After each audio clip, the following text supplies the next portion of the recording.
And welcome back to Ankita biology. आज का हमारा वीडियो बेस्ड होगा जेल इलेक्ट्रोफोरेसिस पे। आज हम डिस्कस करने वाले बेसिकली कि जेल इलेक्ट्रोफोरेसिस क्या होती है और हम क्यों स्टडी करते हैं। जेल इलेक्ट्रोफोरेसिस एक इलेक्ट्रोफोरेटिक टेक्निक है जिसमें इलेक्ट्रिक करंट का यूज करके आप डीएनए को, आरएनए को या प्रोटीन को सेपरेट करोगे। मतलब सेपरेशन टेक्निक है किसके लिए? डीएनए के लिए। डीऑक्सीराइबोन्यूक्लिक एसिड का सेपरेशन कर सकते हैं आप, राइबोन्यूक्लिक एसिड का सेपरेशन कर सकते हैं, एंड प्रोटीन को भी इस टेक्निक के थ्रू सेपरेट किया जा सकता है। बस डिफरेंस कहाँ है? उसके जेल पे डिफरेंस होगा। जेल इलेक्ट्रोफोरेसिस में क्या दो पार्ट यूज होंगे? फर्स्ट जेल, उसका आप जेल प्रिपेयर करना होगा, जेल वाला पार्ट, और सेकंड इलेक्ट्रोफोरेसिस मतलब आपको इलेक्ट्रिक करंट का यूज करके सेपरेशन होगा। किसका यूज करेंगे हम? बेसिकली इलेक्ट्रिक करंट का यूज करेंगे। तो जेल इलेक्ट्रोफोरेसिस में जो जेल होगा वो होगा basically agarose gel. Gel electrophoresis में जो जेल यूज होता है वो एगेरोस जेल यूज होगा। किसके लिए? किसके सेपरेशन के लिए? डीएनए के सेपरेशन, डीएनए या आरएनए कह सकते हैं, लार्जर फ्रेगमेंट के सेपरेशन के लिए। क्यों? क्योंकि एगेरोस जेल इलेक्ट्रोफोरेसिस में जो टीएई बफर यूज किया जाता है उसमें क्या होता है, जनरली वो लार्जर फ्रेगमेंट्स को सेपरेट आउट करता है। ठीक है। और यदि आप टीबीई बफर यूज कर रहे हो तो वो स्मॉलर फ्रेगमेंट्स को सेपरेट आउट करेगा। तो एग्रोस जो सेपरेट करता है वो डीएनए आरएनए के सेपरेशन के लिए यूज किया जाता है। और सेकंड जो जेल है वो होता है पेज, पॉलीअक्राइलामाइड जेल इलेक्ट्रोफोरेसिस, जो किसके सेपरेशन के लिए यूज की जाती है? प्रोटीन के सेपरेशन के लिए यूज की जाती है। तो जेल इलेक्ट्रोफोरेसिस एक ऐसी इलेक्ट्रोफोरेटिक टेक्निक जिसमें इलेक्ट्रिक करंट का यूज करके जेल के ऊपर हम डीएनए, आरएनए या प्रोटीन का सेपरेशन करते हैं। ठीक है। किसके बेसिस पे? उनके साइज के बेसिस पे। किसके बेसिस पे सेपरेशन होगा? उस सैंपल के साइज के बेसिस पे। जिसका साइज ज्यादा होगा, कोई भी आपकी इलेक्ट्रोफोरेसिस हो जेल इलेक्ट्रोफोरेसिस में, साइज जनरली जिनका साइज छोटा होता है उनका मूवमेंट फास्ट होता है। क्यों? क्योंकि वो इजीली मूव करके आगे निकल जाते हैं। ठीक है। जिनका भी साइज स्मॉलर साइज के होंगे, जिनकी सिंपल स्ट्रक्चर्स होगी, वो इजीली मूव करके आगे निकल जाएंगे। और जो लार्जर साइज के होंगे, बड़े मॉलिक्यूल्स होंगे, वो कहीं ना कहीं जेल में क्या होंगे? ट्रैप हो जाएंगे। इस कारण उनका मूवमेंट कैसा होता है? स्लो होता है। तो जेल इलेक्ट्रोफोरेसिस में जो अगर आपको सपोज ये जेल है, ठीक है, ये वेल्स आपकी, वेल्स में जिस भी सैंपल, जो सैंपल दूर तक ट्रेवल कर रहा है, मतलब ये वाला सैंपल का साइज क्या होगा? सबसे स्मॉलर होगा। ये सैंपल कैसा होगा? सबसे स्मॉलर साइज का होगा। और जो यहाँ पर है वो सबसे ज्यादा क्या है? लार्जर साइज का है। मतलब उसका किलोवेट आप कह सकते हो, उसमें नंबर ऑफ बेस पेयर्स ज्यादा है। ठीक है। मोलिकुलर वेट कैसा है उसका? ज्यादा है, क्योंकि ज्यादा मोलिकुलर वेट के कारण ही वो इजीली जेल में ट्रेवल नहीं कर पाया, और इसी कारण वो ट्रैप हो गया। कहां पर? बहुत ही जल्दी, क्योंकि उसका मोलिकुलर वेट ज्यादा था। और जिस भी सैंपल का मॉलिक्यूल का मोलिकुलर वेट कम होगा वो फास्ट ट्रेवल करके जाएगा और ज्यादा डिस्टेंस ट्रेवल करेगा। ठीक है। तो ये बेसिक कंसेप्ट है इलेक्ट्रोफोरेसिस का।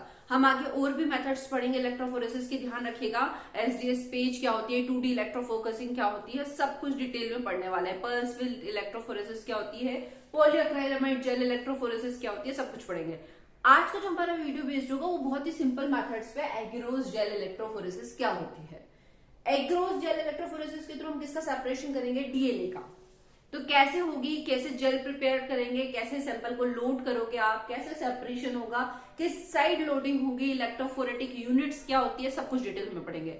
यदि ये वीडियो आपके स्टडी के लिए हेल्पफुल होगा तो प्लीज वीडियो को ज्यादा से ज्यादा लाइक कीजिएगा, चैनल को ज्यादा से ज्यादा सब्सक्राइब कीजिएगा, ताकि ये चैनल ज्यादा से ज्यादा स्टूडेंट्स तक पहुंच पाए।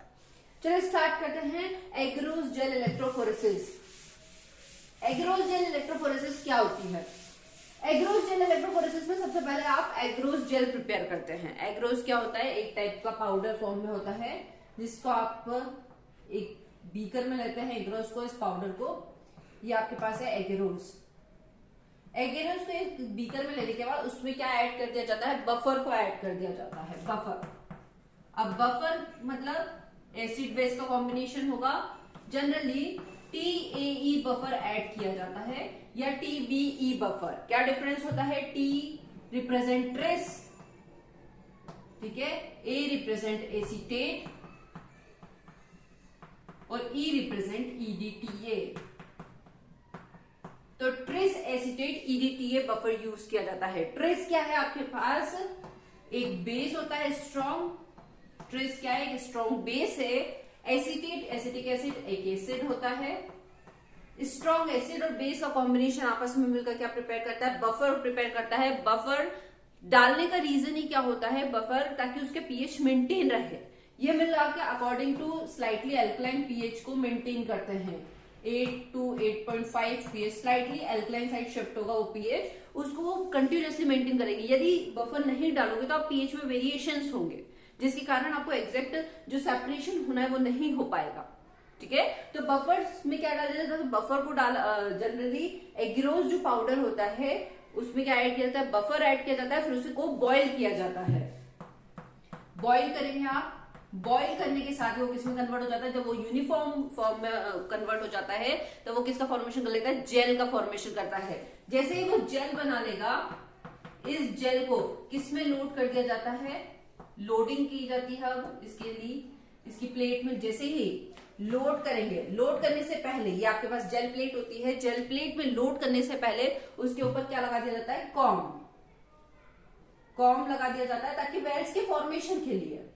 यदि जेल सॉलिडिफाइड हो गया तो फिर आप वेल का फॉर्मेशन कैसे करोगे, तो पहले कॉम को रख दिया जाता है, फिर उसकी जेल प्लेट के ऊपर जेल की पोरिंग की जाती है, और जैसे ही 15 to 20 मिनट्स तक उसे स्टेबल रहने दिया जाता है। जैसे ही स्टेबल रहने देते हैं, ये कॉम को हटा दिया जाता है, यहाँ पर जेल के ऊपर ऐसी वेल्स का फॉर्मेशन हो जाता है। अब इस वेल्स में आप क्या कर सकते हो, सैंपल लोड कर सकते हो। ठीक है, तो कैसे जेल प्रिपरेशन की जाएगी, सबसे फर्स्ट हमने देखा प्रिपरेशन ऑफ जेल, कि सबसे पहले आप जेल को कैसे करोगे। एग्रोज पाउडर लिया, उसमें बफर डाला, बफर भी कौन सा, टीएई बफर डाला। ट्रेस एसिटेट ईडीटीए बफर डालेंगे। ट्रेस क्या है, बेस है, एसिटेट एसिड है जो स्लाइटली एल्कलाइन पीएच को मेंटेन करता है। अब इसमें एक और टर्मिनोलॉजी आई है, ईडीटीए। ईडीटीए क्यों डाला है आपने, ईडीटीए क्या होता है, एक टाइप का चिलेटिंग एजेंट होता है। चिलेटिंग एजेंट मतलब किसको, चिलेटिंग एजेंट मतलब समझ लीजिए ये अपने साइड अट्रैक्ट करता है मैग्नीशियम आयन को। ये मैग्नीशियम आयन को होल्ड करके रखता है।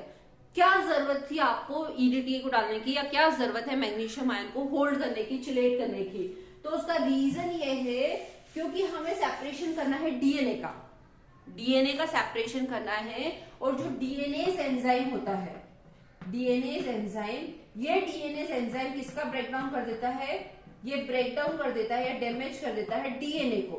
डीएनएज एंजाइम है डीऑक्सीराइबोन्यूक्लियस एंजाइम, जो डीऑक्सीराइबोन्यूक्लिक एसिड को ब्रेक कर देता है। बट ये डीएनएज एंजाइम कब एक्टिवेट होता है, जब इसके पास कोफैक्टर आता है मैग्नीशियम। जब मैग्नीशियम कोफैक्टर आता है तब ये एक्टिवेट होता है। यदि आप सैंपल में से या उसके जेल में से मैग्नीशियम को ही हटा दोगे तो डीएनएस को मैग्नीशियम मिलेगा नहीं। यदि उसे कोफैक्टर नहीं मिलेगा तो वो एक्टिवेट होगा नहीं, और यदि वो एक्टिवेट नहीं होगा तो जो आपका डीएनए है वो इंटैक्ट फॉर्म में रहेगा, उसका डिग्रेडेशन नहीं होगा।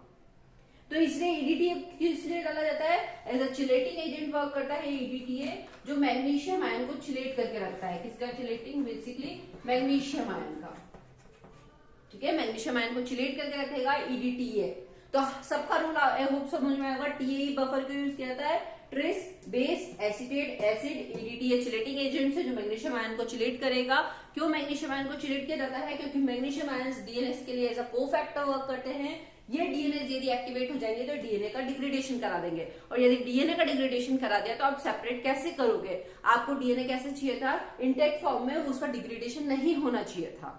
ठीक है, तो ये आपका समझ में आया कि क्यों टीएई बफर डालेंगे। ये टीएई बफर तो अभी आपने रोज जेल प्रिपेयर करने में यूज किया है, अभी आपको इसको वर्किंग मतलब अभी आपको टैंक में भी फिल करना है।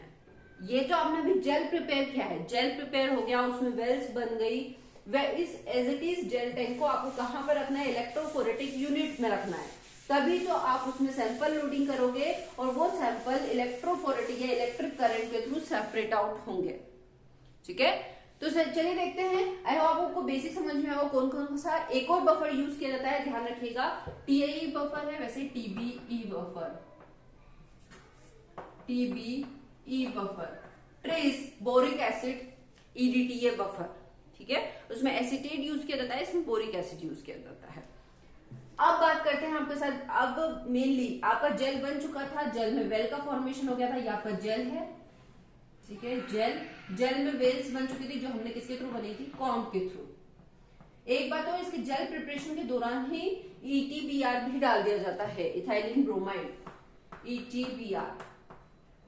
ETBr भी डाल देता है इथाइलिन ब्रोमाइड। इथाइलिन ब्रोमाइड कब यूज में आता है जनरली, तो लास्ट मेथड में आप डालो जेल को, लास्ट स्टेप में ETBr से ट्रीट कराओ ताकि उसके जो बैंड्स हो वो यूवी लाइट के सामने फ्लोरोसेंसी शो करे, इल्यूमिनेशन शो करे। बहुत ही लेस इंटेंसिटी की आप यूवी लाइट डालते हो जब जेल पे, तो ETBr के कारण ही वो फ्लोरोसेंसी शो करते हैं, वो बैंड्स क्या शो करेंगे, फ्लोरोसेंसी शो करेंगे। ETBr जनरली कहा जाता है पॉजिटिवली चार्ज होते हैं, और हमें ध्यान होगा हमारा डीएनए नेगेटिवली चार्ज होता है, क्योंकि डीएनए किससे मिलकर बना होता है, न्यूक्लियोटाइड से, और न्यूक्लियोटाइड में प्रेजेंट होता है फॉस्फोरिक ग्रुप, जो कि phosphate group PO4 negatively charge होता है। तो जितने नंबर ऑफ न्यूक्लियोटाइड्स प्रेजेंट होंगे, मतलब number of phosphate groups present होंगे, मतलब डीएनए पे ओवरऑल चार्ज कैसा है, नेगेटिवली चार्ज। तो ध्यान रखिएगा जब जेल प्रिपरेशन होती है तब तो हमें सब नहीं, लेकिन जब आप इलेक्ट्रोफोरेटिक टैंक में उसको डालते हैं, तो इलेक्ट्रोफोरेटिक टैंक में एक एंड होता है उसका कैथोड वाला एंड, और दूसरा एंड होता है उसका एनोड। कैथोड मतलब पॉजिटिवली चार्ज, और एनोड मतलब, कैथोड मतलब नेगेटिवली चार्ज, और एनोड का मतलब होता है पॉजिटिवली चार्ज। ये कैसा होगा, पॉजिटिव चार्ज, और कैथोड कैसा होगा, नेगेटिव चार्ज। तो अब आपको ध्यान रखना है वेल्स का डायरेक्शन कैसा होना चाहिए, वेल्स नेगेटिवली इलेक्ट्रिक करंट की साइड होगी, कैथोड की साइड होगी, क्योंकि डीएनए जो होता है वो नेगेटिवली चार्ज होता है। डीएनए यदि नेगेटिवली चार्ज होता है तभी डीएनए कैसा होगा, माइग्रेट होगी, कहां मूव करेगा, एनोड की साइड, माइग्रेशन होगा उसका इलेक्ट्रिक करंट में। तो अब हमारा जेल प्रिपेयर हो गया है, जेल लोडिंग कर चुके हैं हम, उसमें वेल्स का फॉर्मेशन हो गया है। अब बात करते हैं सैंपल की, वो डीएनए सैंपल जिसको आपको सेपरेट आउट करना है, वो सैंपल को क्या करोगे, तो सैंपल को वायल, छोटी छोटी वायल्स में प्रिपेयर किया जाता है, हमें पता है। इन सैंपल्स को वायल्स में प्रिपेयर करने के बाद साथ ही इसमें क्या डाल दी जाती है, डाई, लोडिंग डाई को ऐड कर दिया जाता है। रीजन क्या है लोडिंग डाई को ऐड करने का, ये जेल तो आपका ट्रांसपेरेंट है, ठीक है, यदि आप डाई नहीं डालोगे तो आपको बैंड्स विजिबल कैसे होंगे, आपको कैसे पता पड़ेगा कि इस जेल में बैंड्स मूव कर रहे हैं या नहीं। ये तो इलेक्ट्रोफोरेटिक टैंक है, इसमें कंप्लीटली आपने क्या ऐड कर दिया है, बफर, पूरा डिप करते हुए जेल के ऊपर तक आपने क्या कर दिया है, बफर डाल चुके हो पूरा डिप करते हुए, ये पूरा क्या है इसमें बफर, TAE बफर तो ऐड कर दिया है। अब आपको कैसे विजुलाइज होगा कि इसमें बैंड्स मूव कर रहे हैं या नहीं, क्योंकि कलर्स तो है ही नहीं बैंड का, तो इस कारण उसमें एक लोडिंग डाई डाल दी जाती है।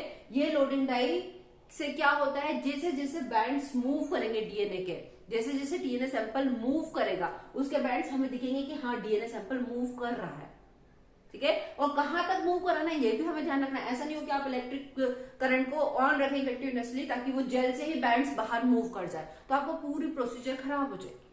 तो हमें एक स्टेप के बाद जैसे ही बैंड्स मूव कर जाए, पूरे लास्ट कॉर्नर तक आ जाए उसका, क्योंकि अगर एक बार जैसे ही बाहर मूवमेंट होगा वो प्रोसेस कैसे कहलाती है कि उसकी इल्यूशन होने लग गया, तो हमें ऐसा नहीं करना है। जैसे ही बाहर मूवमेंट हो उसके पहले आपको इलेक्ट्रोफोरेटिक यूनिट क्या कर देनी है, टर्न ऑफ कर देनी है, उसको बंद कर देना है, ठीक है। तो सैंपल प्रिपरेशन, ये क्या हो रहा है, जेल प्रिपरेशन तो हमने देख लिया था, ये सैंपल प्रिपरेशन कि जिस डीएनए को आपको सेपरेट आउट करना है उसे, सैंपल प्रिपरेशन के लिए हम सैंपल जो होगा डीएनए का वो लेंगे, उसमें लोडिंग डाई डालेंगे, ग्लिसरॉल्स ऐड किए जाते हैं जनरली। अब इस सैंपल्स को आप लोगे और हर एक वेल्स में डालेंगे, पोर करेंगे इस सैंपल्स को। एक बात और ध्यान रखिएगा, सबसे फर्स्ट हम लोड करते हैं लेडर को, डीएनए लेडर को। लेडर मतलब या मार्कर, जो बेसिकली लेडर्स वो होते हैं जिसमें हमें आइडेंटिफाइड होता है कि डीएनए के फ्रेगमेंट्स का साइज क्या क्या है इसके पास है, कि ये शो करेगा 2000 उसके लेस देन, मतलब यहाँ पर सबसे हायर मॉलिक्यूलर वेट वाला आएगा, सबसे higher molecular weight kilo base पर वेट वाले यहाँ, सबसे लो मॉलिक्यूलर वेट वाले सैंपल यहाँ आएंगे, ठीक है। तो लेडर्स क्या करता है, अलग अलग डीएनए सैंपल के साइज के अकॉर्डिंग फ्रेगमेंट्स जनरेट कर देता है, लेडर पैटर्न्स में फ्रेगमेंट्स जनरेट हो जाएंगे।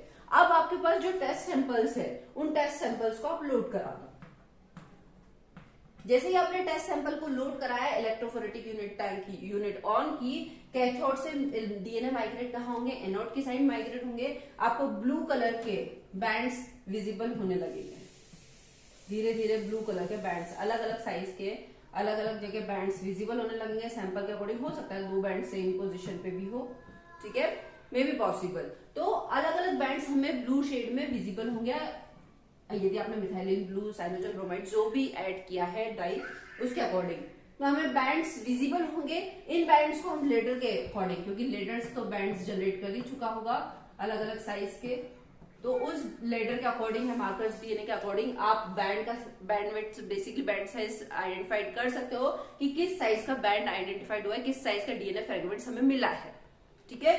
कॉर्नर तक आ जाता है, आपको इलेक्ट्रोफोरेटिक टैंक ऑफ कर देना है। क्यों? क्योंकि अगर आपने इससे ज्यादा उसे टर्न ऑन रखा तो ये बैंड्स कहाँ मूव होके बफर में भी जा सकते हैं, जेल से मूव होके कहाँ आ जाएंगे, ये बफर में आ जाएंगे। तो हमें इलेक्ट्रोफोरेटिक यूनिट को टर्न ऑफ कर देना है टाइम पर।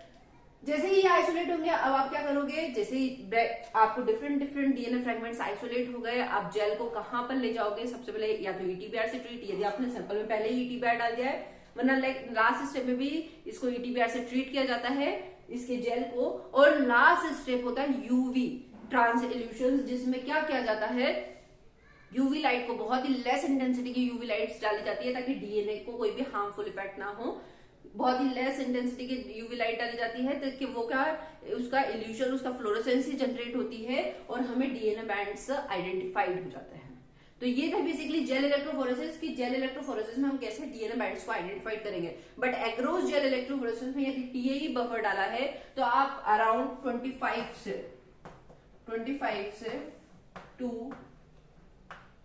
100 किलो बेस पेयर तक के डीएनए बैंड साइज को आइडेंटिफाइड कर सकते हो। यदि आपको बहुत ही स्मॉलर साइज के प्रोटीन सेगमेंट्स को आइडेंटिफाइड करना है तो उसके लिए हमारा आगे आने वाला वीडियो स्टडी करेंगे जो होगा पॉलीअक्रिलामाइड जेल इलेक्ट्रोफोरेसिस, ठीक है। तो ये था बेसिकली एग्रोस जेल इलेक्ट्रोफोरेसिस कैसे वर्क करती है, डीएनए कैसे मूव करेंगे, डीएनए पे नेगेटिवली चार्ज होता है, मूवमेंट कैथोड टू एनोड होता है, टीएई बफर यूज किया जाता है, trace acetate EDTA buffer, EDTA क्यों यूज किया जाता है, चिलेटिंग एजेंट्स क्या होते हैं। आई होप ये सब आपको क्लियर होगा। यदि ये वीडियो आपके स्टडी के लिए हेल्पफुल है तो प्लीज वीडियो को ज्यादा से ज्यादा लाइक करें ताकि ये वीडियो ज्यादा से ज्यादा स्टूडेंट्स तक पहुंच पाए। Thank you.